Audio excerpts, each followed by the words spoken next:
Bien, alors nous voici de retour pour la deuxième partie de ce concert.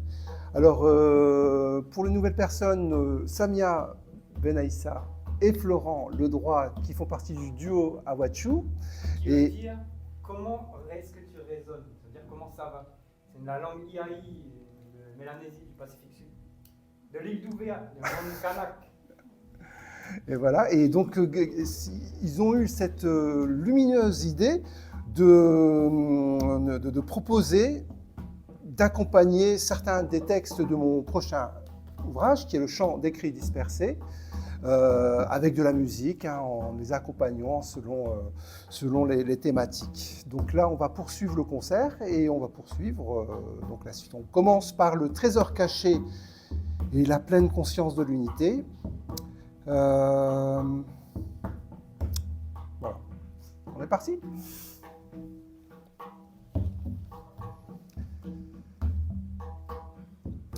Trésor caché et pleine conscience de l'unité.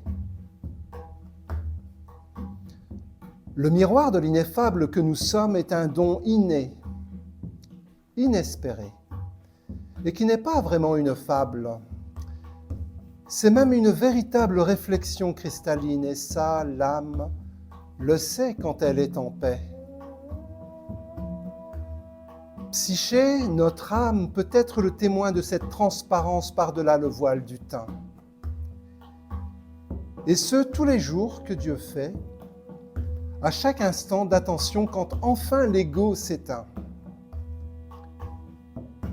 Deux sagesses tirées de la tradition feront foi de cette expérience qui nous invite à une réactualisation, voire une réalisation de l'essence unifiée.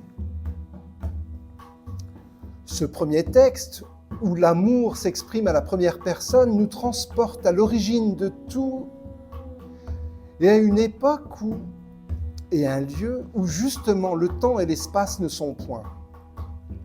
Je cite. « J'étais un trésor caché, nous dit l'Absolu, et j'ai aimé être connu. Alors Dieu créa, par le souffle de sa sainte parole, la création.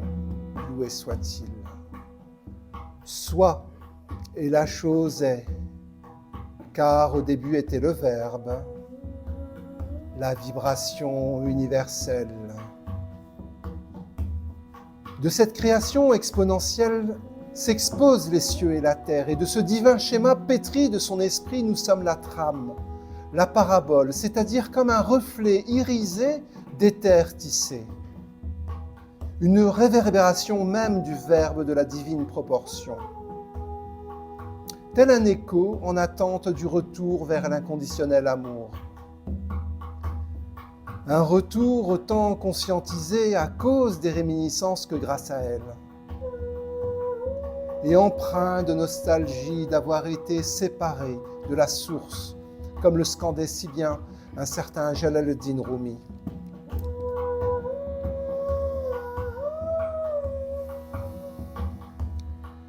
Dans cette deuxième allégorie, toujours à la première personne, il est dit que mon serviteur ne cesse de se rapprocher de moi, jusqu'à ce que par amour j'investisse ce qu'il est, jusqu'à ce que ne reste que ce qui est. L'être humain devient alors le réceptacle de l'indicible et le symbole de l'omniscient. Dieu voyant à travers nos yeux, écoutant à travers nos oreilles et ainsi de suite pour chacun de nos sens. C'est l'expérience d'un état modifié de conscience qui permet d'être touché par l'essentiel et de goûter au sentiment océanique de l'unité.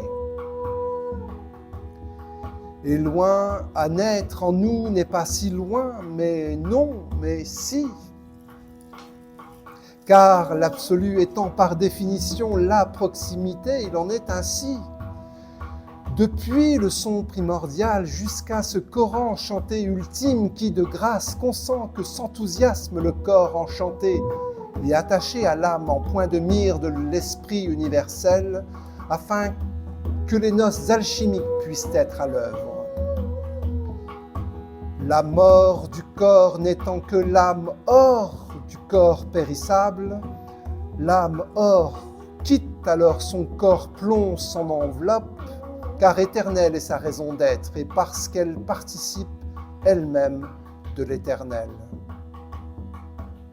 L'absolu se mirant dans le cœur du cheminant amoureux, qui lui-même, dans la contemplation, l'admire et l'aime en l'adorant. Puissions-nous être de ces âmes apaisées et agréées, parce qu'alchimisées, d'être enfin de retour à la maison mère, à l'unicité de l'être, en témoin de ce qui est.